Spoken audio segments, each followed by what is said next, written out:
All right, everybody. Hopefully you guys can hear me okay. Go ahead and get started. So. Everybody starts talking. Can I have your attention, please? Let's go ahead and get started. Maybe. Need to like shut the lights on and off, I guess.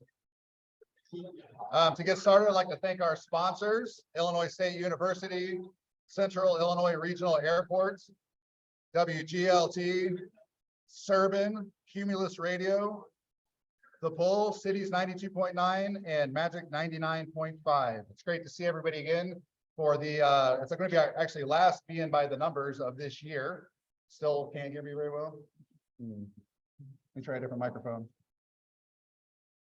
Turn this one off.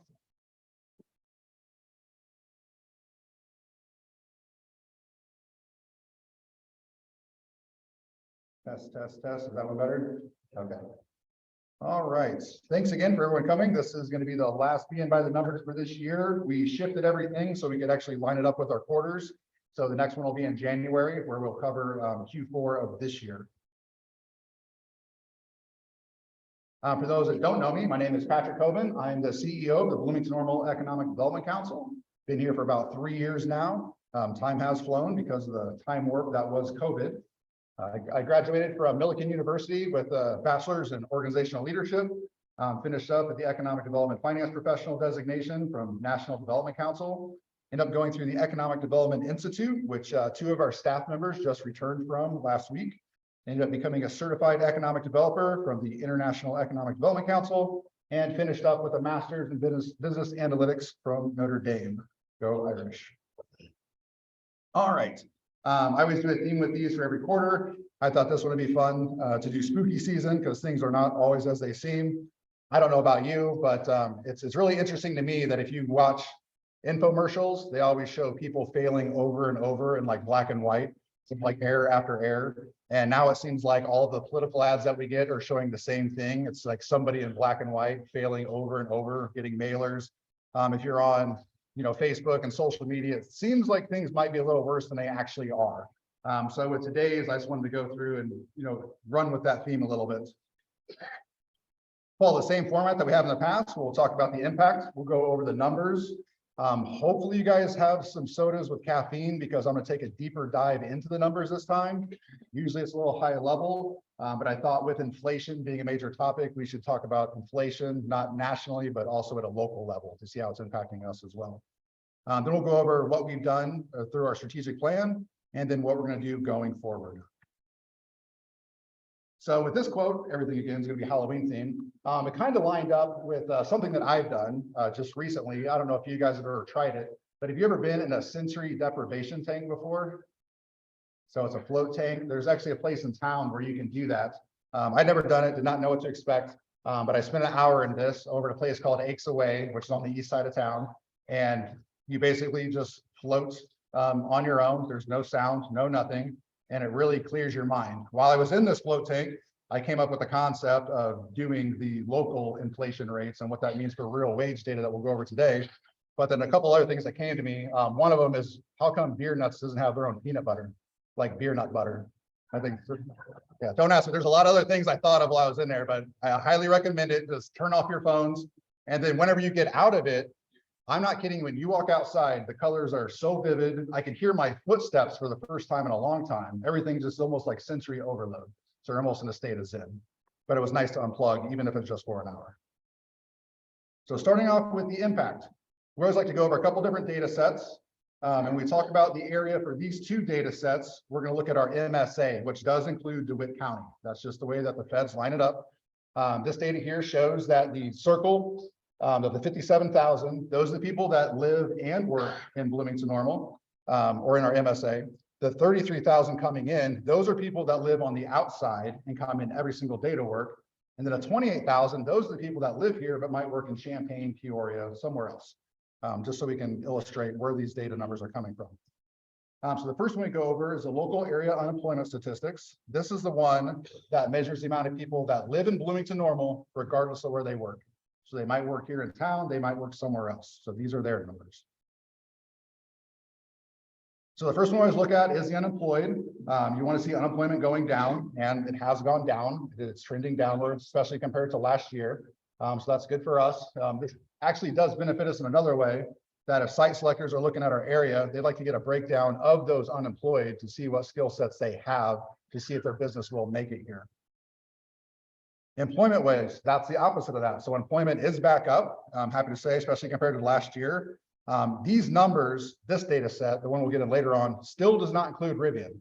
I'm still trying to find out why Rivian is not included in the LAUS or the CES. We did finally get it inside of the quarterly wage data, which will show, and for the first quarter, you can just see a spike of about 4,000 in manufacturing. That one data set finally counts, but this one does not. And the labor force total is when you add those two together. So labor force is definitely going up.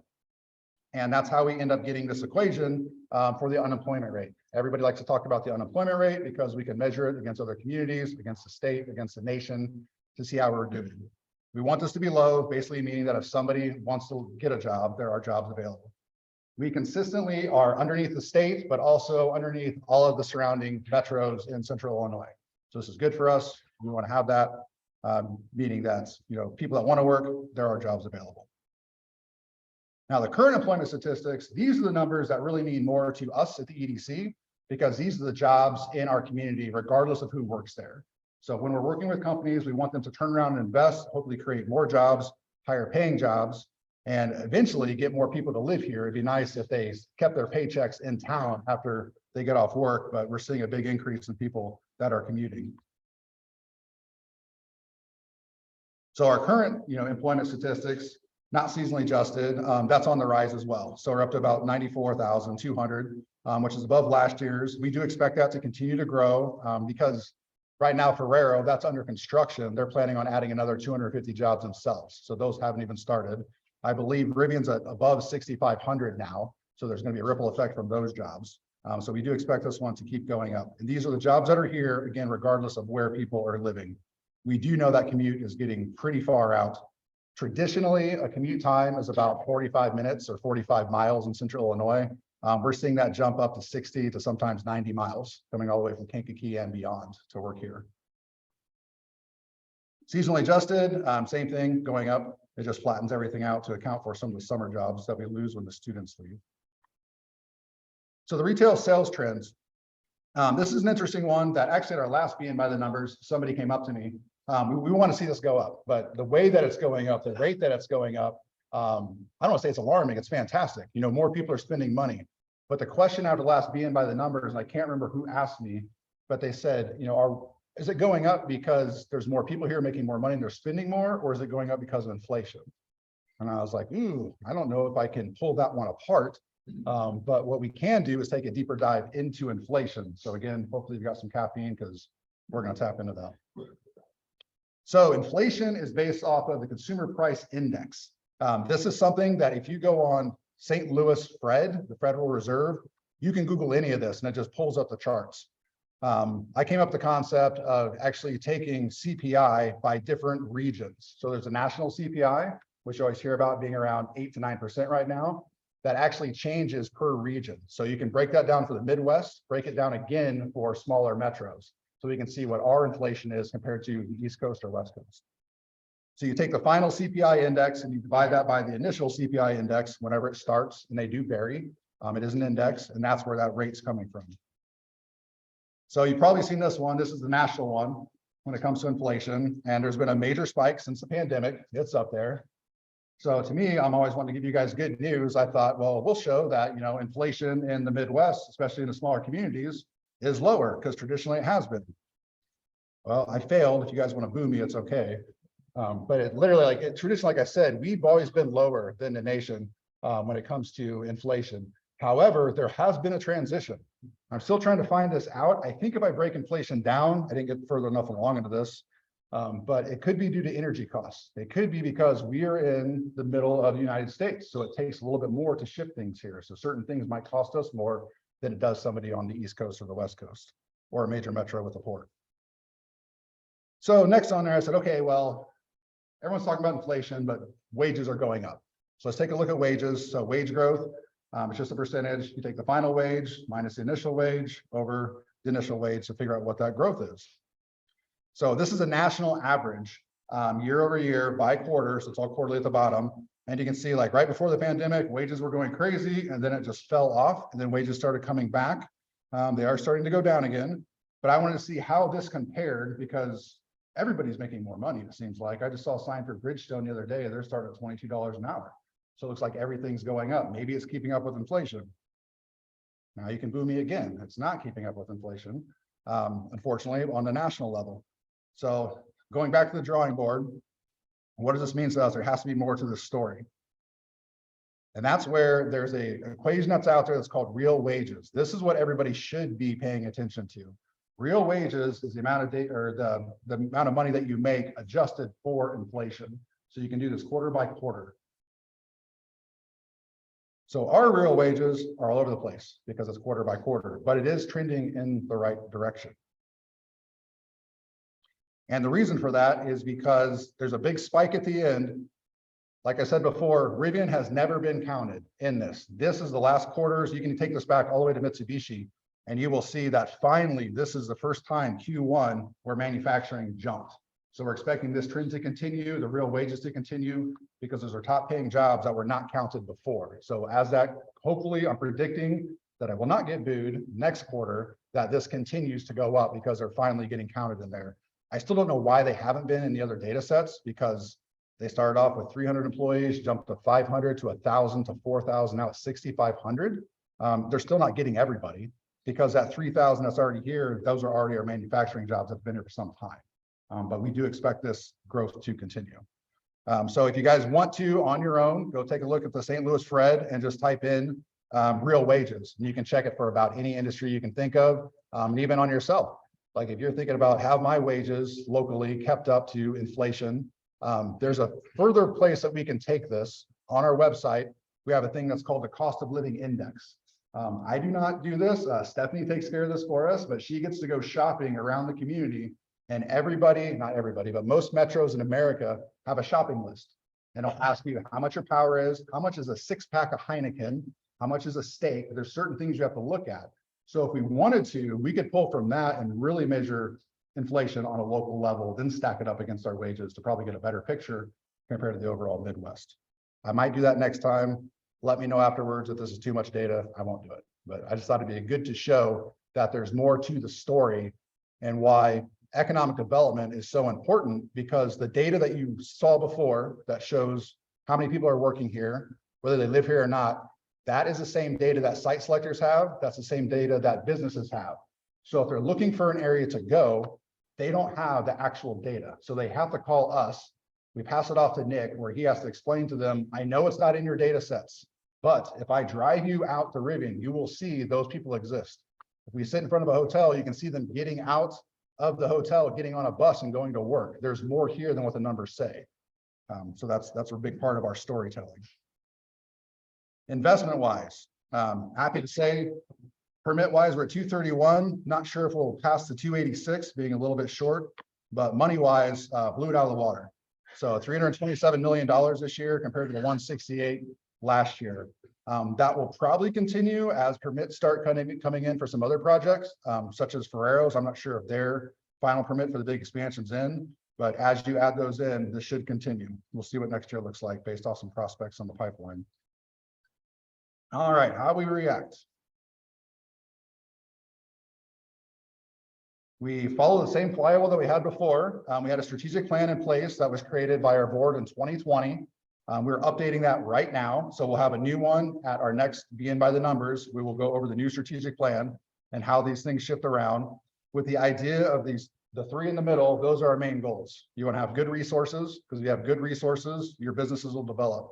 If your businesses develop, they'll invest back in your community, which we can get taxes back to actually, put more into resources again. Really starting with infrastructure all the way around in the order of importance. To keep us on track, the board is actually broken up into 3 committees. We have our real estate and development committee led by Neil Finland. We have a business committee, and we also have a workforce committee. These are all really important because these are the top things that we're focusing on in this strategic plan. So the plan itself has changed over time, which is some of the things that are in the red. You can actually see, if anybody wants a copy, let me know too. We've got a public version and a private. The 15 are the public side. There's 5 that are more internal staff related. But you can see like which one of these are actually related to the different objectives and align with different goals. Most of our time is spent in the develop investment side because that's what we get paid to do, bringing investment in the community, but then also developing businesses and our resources. All right, project management wise, you'll see like the status of them when their leads coming in, RFPs that we're filling out compared to the actual industries on the side. The names themselves, Nick comes up with, so if they're goofy, blame him. But for the most part, if you look too close, you can probably figure out what some of them are. A lot of manufacturing. This is a continuation of what we heard before from some of the other site selectors, basically saying that during the pandemic, supply chain issues really affected foreign direct investment. People wanted to stop investing overseas, investing where the products were being purchased, which is here. They looked at us because we've got, I think, the second lowest utility costs in the nation. We also have available land. Maybe it's not shovel ready, but it makes us a prime place to do manufacturing. And these are not all related to EVs. It's across the board, some of the products that we have in. Right now we're at 76, so giving us another quarter, we'll probably hit the 100 mark. Throughout my career, we normally average 30 to 40. So to be getting 100 leads a year is pretty impressive. Another thing that we do, Casey, he's there in the back. He does our business retention and expansion. If you guys haven't met with him, please follow up. He's really there just to make sure our businesses are in growth mode. And if they're not in growth mode, we need to know why, because there might be barriers that we can partner with the chamber on to try to get things addressed. But also to make sure that a lot of the smaller companies know about the same incentive programs that the bigger companies are aware of. The state is continuing to create new grant programs. Both Randall and Casey have been meeting with the state for the past 2 months on a new one they're going to roll out probably next year now. I think it's been pushed back. That will actually be for businesses that started after the pandemic. So there's all the PPP loans that were businesses before the pandemic. There's a new one they're working on to help out everyone after. So we need help identifying any of the businesses in our community that would qualify for that. Developer retention and attraction. This is really big right now on multiple fronts. But this is actually just taken from, I believe, earlier this week. Nick went up to Rockford to meet with some developers. We're meeting with all the local ones and pretty much branching out. When I say developers, I'm not just talking about a master developer, but we need the contractors underneath. We got plenty of plumbers in this community, but we need more people pouring foundations. We need everyone that's going to be in that supply chain to get something built. My understanding is there's plenty of plans around, but there's not enough people to build everything, especially when the bulk of our construction workforce is either at Rivian or Ferrero. So we need more people jumping on some of these residential projects and some other developments that are in here. So we want to make sure, same thing that Casey does with the regular business, we want to make sure that our developers are happy and making money as well, because if they're making money, then our community is developing. Next one is business attraction. This is a fun trip that we actually took with both the mayors. We were invited to go up to IMTS, International Manufacturing and Technology Show. This is one of the biggest conferences that they had at McCormick Place in a long time. They took up the entire building. But the German Chamber of Commerce asked us to come up. We wandered the floor, saw some amazing technology. And it was pretty funny. Mayor Koos and I presented to the German Chamber on our own, probably about 30 or 40 participants. Heard the story about, they just want to know, how did Rivian happen? What did it do to your community? So it was a great trip, invited us to come back, meet more people. And no joke, as soon as we walked in the door, a German from across the way yells out, "It's the mayor of Normal." And he said he went home and told everybody there's literally a Normal mayor. And so he was recognized from that.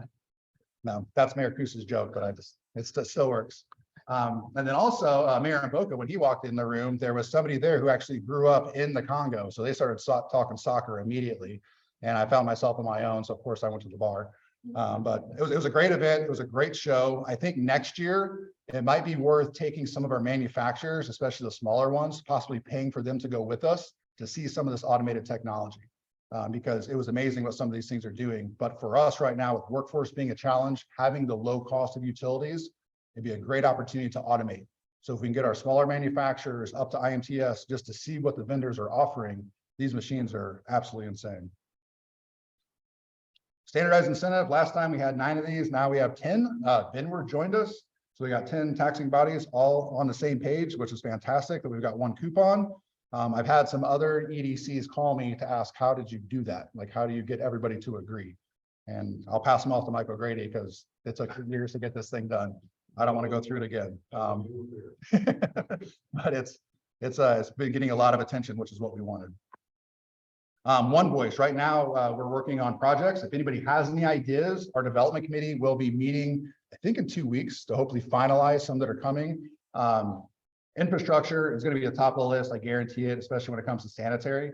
There's a lot of smaller communities that are around us, all talking the same thing about wanting to do more residential, but they do not have the capacity when it comes to the sewer system.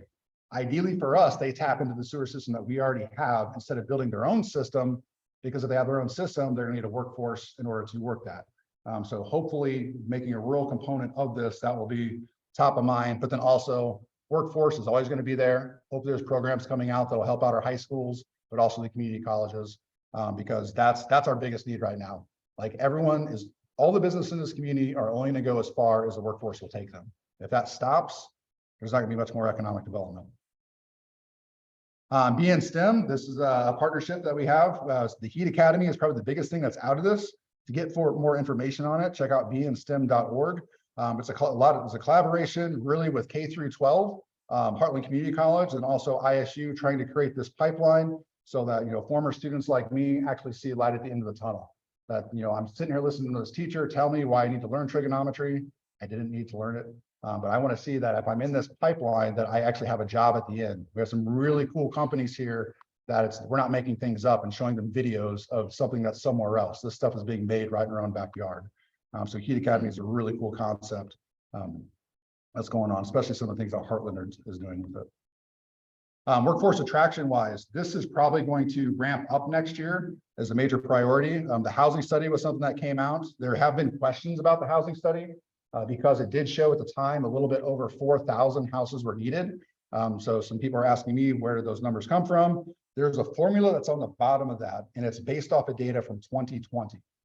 As we just saw today, Rivian's numbers are just now hitting, the federal databases. So back in 2020, without Rivian being accounted for, they've added 6,500 people. We need those 4,000 houses. And it doesn't have to be the same Bloomington beige 5 bedrooms that I live in. It needs to be higher density. Some of the things that have been planned for Uptown. Higher density is going to be better for us because not everybody is in that life phase that they need that 3 to 5 bedroom. They would take high-end rentals if we had them. So high density, especially in our Uptown and downtown, would be ideal. Being forward is something that we're probably going to move on from.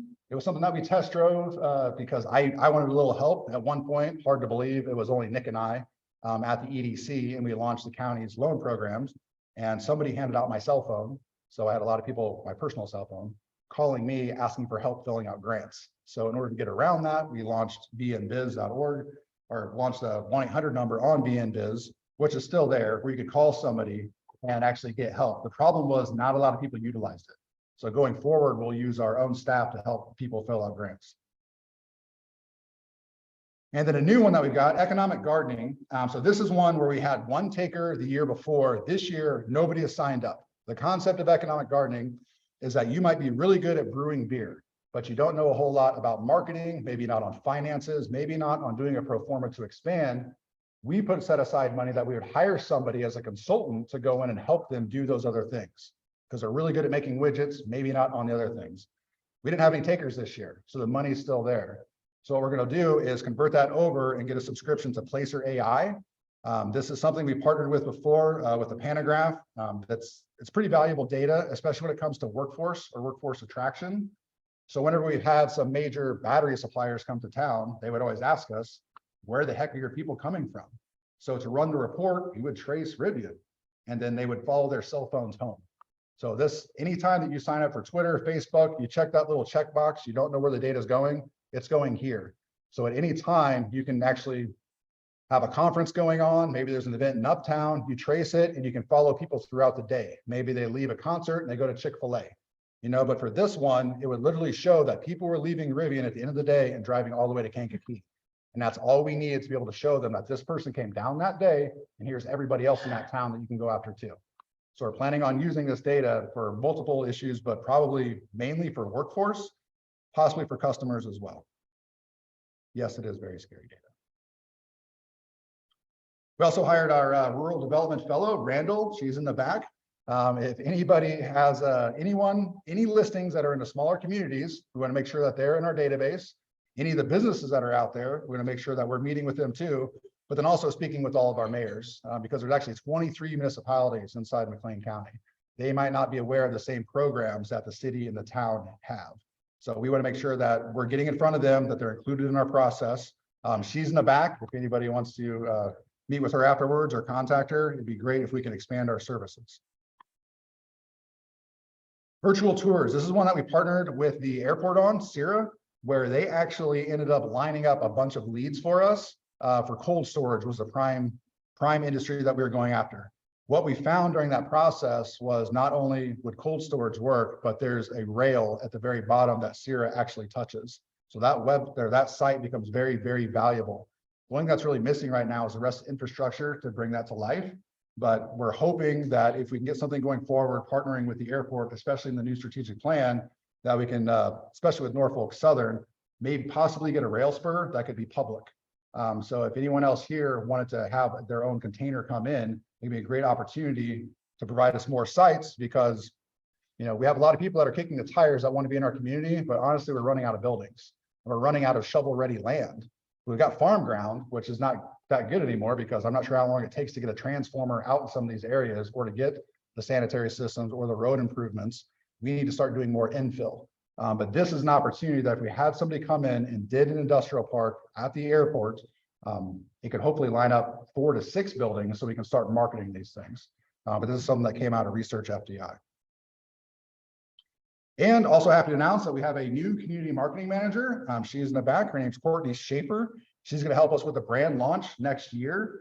She is a Normal resident. She graduated from ISU with public relations. And anyone that follows the blog or Instagram, she actually runs one that's called the 309 Adventure, which is followed by a lot of our different retail and restaurants in the community, with the goal of promoting more of the quality of life and quality of place. So she hit the ground running right off the bat. If you go follow us on our social media accounts or Be an Advantage, these are the sites that we're going to flip over to the new brand when we launch it in late January. But it's really focused on why it's so great to live, work, and play here, with 3 main targets. We want to go after the students at all levels. We want our high school kids to stick around. We want our community college kids to stick around, and all the 22,000 college students to stay here. We want to go after the rural people. So anyone that's in a rural area, and actually she fits that too, because she comes from a rural community. We want them to commute here until we can get houses. And then honestly, for them, Bloomington-Normal is a big city. If they're not ready for Chicago, maybe they're ready to come here. Like herself, she went to ISU, she ended up staying around. Then the last one is going to be, hopefully when the houses are built, we have the residential, we start a come home campaign. So going after any of the local graduates. So it doesn't matter if you graduate from high school here, if you graduate from ISU, Wesleyan, maybe like myself, you moved up to Chicago suburbs and it was great for a while, but maybe you're tired of sitting in traffic. Maybe it's time to come home, because it is a great place to raise a family. So we want to go after those alumni networks and tell them and show them what's going on in their own backyard. She did start creating reels. I think that's how I pronounce that right. And then TikTok, which I'm not on. She knows how to do that. If you guys have TikTok, follow it and see what's going on. But she's actually running around the community. If you have any suggestions, we want to know what's going on in town and partner with anyone we can to tell the story. And then the next one that's on here for the community vision is overall brand unveiling. Luckily for us, we're partnering with the Chamber of Commerce. So this will be revealed at the Chamber Gala on February 4th. Charlie's here somewhere, so if you want to get more details, there he is. You can follow up with him, but this will be a way for us to unveil it. So right at the beginning of the year, and at the same time, we'll launch a campaign, hopefully with the local radios, papers, to let everybody know what this is. Really telling 7 different stories with 7 community champions. We want testimonials. And I believe it was the testimonials that was one of the main reasons that Rivian chose our location. It wasn't just how great everything was or having the open building there, but talking to local residents and just people being honest, like, why do you like living here? So that's the story that needs to be told. So we're going to use this event to unveil that and then keep the story going throughout the year. Smart Cities one, the other Charlie in the back of the room, he's got an event coming up November 29th. It's going to be a summit on cybersecurity. And if you go onto BN Innovation Alliance right now, you can register for that. It's a great project that's coming out of the BN Innovation Alliance. And there's also another project that we're working on for just affordable housing data. We've been talking a lot about needing housing. It's not just one type of housing that we need. We need a lot of different types of housing. So all the minds that are in there, a lot of data science backgrounds, hopefully trying to get some more data behind this to solve the problem for everyone in the community. Like when you think about economic development, most people are focused on the businesses and businesses growth. But honestly, it's leaving this place better than we found it. So we want to make sure that everyone has an opportunity to move up the ladder. Then entrepreneurship. This is one that's actually been on hold as we were going through the hiring process, but there's still dollars left over from the county. This could be the opportunity. We've talked about a couple different ideas where instead of giving the money and the grants to an individual who started a business, find those people that have home-based businesses, and then we'll pay their rent. So we'll get them out of their house and into some of our vacancies, especially in some of the rural communities. It could be a great way to actually borrow from what the city of Monticello is doing now. So it's their version. Instead of having their own incubator where everyone can go, they just turned all their vacancies basically across town into an incubator. So they come in like a Shark Tank style pitch. Here's what I'm doing. Here's the type of space that I need. We meet with realtors, find out what's available, and hopefully start playing matchmaker so we can fill our vacancies and help our entrepreneurs expand.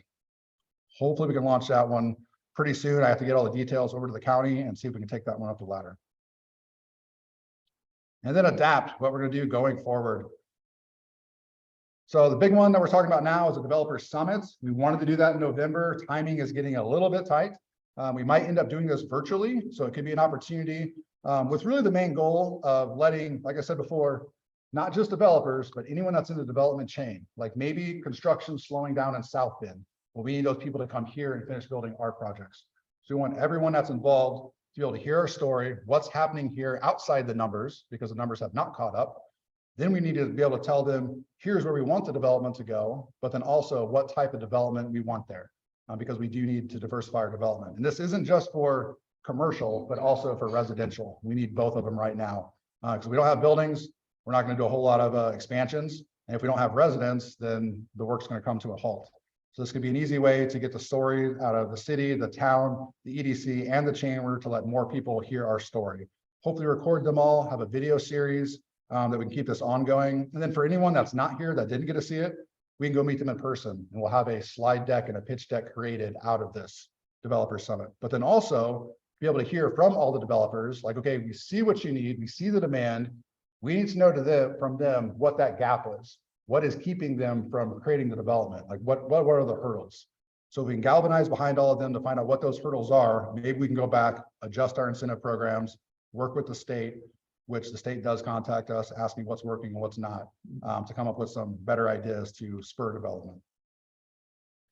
Workforce strategic plan. This is an ongoing one. It's still something that we need to get done. I'm half tempted right now just to do it myself instead of hiring a facilitator to come in to get through this process, because we've got a lot of things going on with BN STEM and readiness.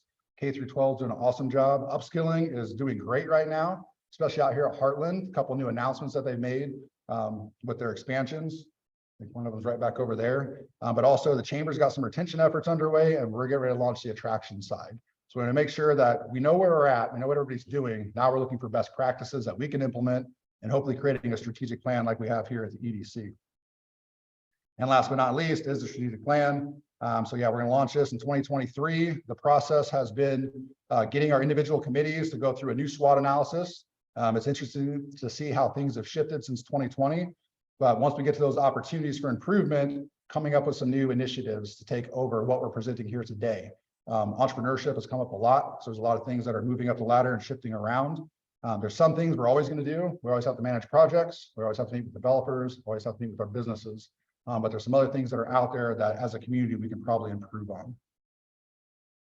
And then the big one is going to be the brand unveiling. So this is something we've got everything down. We're fine tuning the logo right now. Hopefully everyone's going to like it. We're partnering with the Farm Bureau, actually. They've got some graphic artists that are tweaking it for us. And then we will unveil it. Hopefully Charlie can do his best Steve Jobs impersonation and say, here we go into the future. But again, follow up with him, get your tickets for that. It should be a pretty good show. How you can help. One, we're going to relaunch our podcast that was on pause until we got Courtney in. Probably end up doing her podcast first, but anyone that hasn't been on, especially if you're an investor, let us know. We want to help tell your story. It's something that we can use to create more content for social media. Anyone that's rural related, if you're financing anyone, the rural communities, we want to make sure we get Randall out there to make them aware of, again, what incentive programs that a lot of the bigger companies are utilizing. If you got available property, we need to have it in the database. If you're a developer, please talk to Nick. We need to know what your needs are. It's terrible to hear about a company breaking ground on something and missing out on some incentives that the guy across the street got when they qualified for it. So we want to make sure that everyone is aware before they get too far down the process. Anyone business-wise, please call Casey.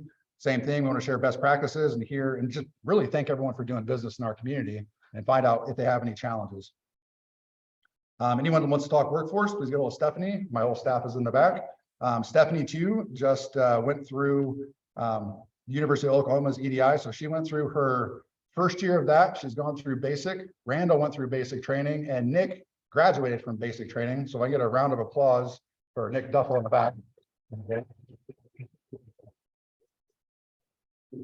Embarrass him a little bit. So Nick now is qualified. He's gone through 4 years of training. He can actually sit for the exam, which only has a 33% pass rate. Not to scare him too much, but it's a 2-day exam. First day is multiple choice, long form, and then also the next day you get basically put in front of 3 people like myself that are certified, and it's an oral and they grill you. So I got confidence in them that we'll have a couple of certified economic developers pretty soon. And if you are interested in joining the EDC, get a hold of me or talking shop. Give me feedback on this, please. If you guys want more data, less data, if we got into the weeds, let me know what you guys want to talk about when we're here, because this is really for you. I want you to be aware of what's going on in the community. Also, again, turn into Building BN, our podcast. We're going to do some more pretty soon. And with that, I'll open it up to questions.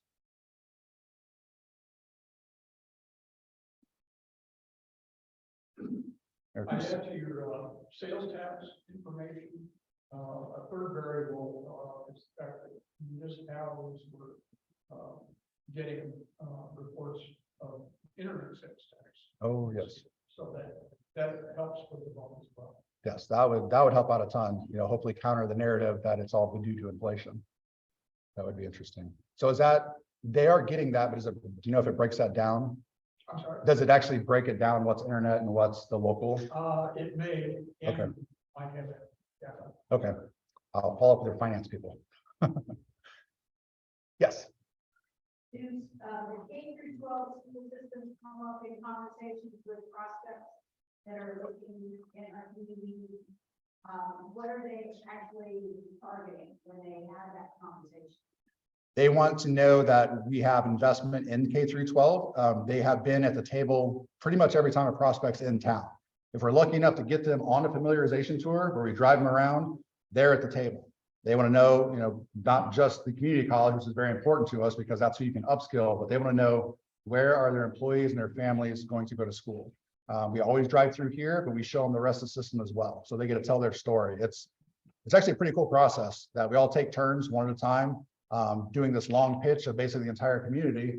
And I'm not kidding you, Mayor Coos can back this up on a lot of these. They come in and they say that you guys crushed it. Our problem right now is getting through the state. And it's not just because it's Illinois, it's because other states, their incentives are getting out of control. There was a recent one, I think in Michigan, that gave away 30-year property tax abatement. And there's no way I would ever support a 30-year property tax abatement. I tried to talk them out of it, but no, the schools are always at the table early on, because that's part of that quality of life, quality of place. The #1 topic that they have is workforce, and that's where it starts. So yeah, they're always there. As a follow-up to that, what do you think the implications would be if the new 5 referendum is on the ballot coming up, if that doesn't pass? I'll follow up with that one afterwards. We're an apolitical organization, so we can't really say one way or another on where that is, just because it is on a ballot. But no, major implications. Like, you have to invest in your workforce, you have to invest in your future. But yeah, the implications, the ripple effect of what might not happen if there isn't dollars for education. Yeah, I'll do that offline. Anybody else? All right, as always, you can connect with me via email if you got any other questions, or my phone number is right on there. Thanks again for coming out. Looking forward to launching the brand next year and revealing our new strategic plan. Thanks for coming.